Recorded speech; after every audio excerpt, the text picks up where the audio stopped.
In this guide, I'm going to show you how to pay with Apple Pay on Depop. This is Aiden from JustBoz, and before we get into this guide, make sure to like the video and subscribe to the channel with all notifications on. It really does help with the channel, and it lets us know that you want more content like this, so we greatly appreciate it. If at any point throughout this guide you did have any questions, just ask them down in the comment section below, and we can help you out further. I'm going to be doing my best to reply to every single comment down there.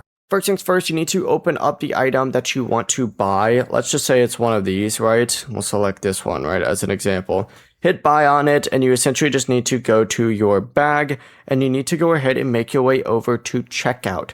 Now, as soon as you're on checkout, you can select Apple Pay as your payment method, and you can review the total, the shipping address, and payment card to make sure everything's okay. And then, of course, just confirm that purchase with Face ID, Touch ID, or your iPhone passcode. And as soon as it's approved, your Depop order will be placed. And that is how you can pay with Apple Pay on Depop. It really is as simple as that. You just have to make your way to checkout, and you are good to go. Before you do leave, make sure to like the video and subscribe to the channel with all notifications on. It really does help with the channel, and it lets us know that you want more content like this. We'd greatly appreciate it. And if at any point throughout this guide you did have any questions, just ask them down in the comment section below, and we can help you out further. I'm going to be doing my best to reply to every single comment down there. Peace.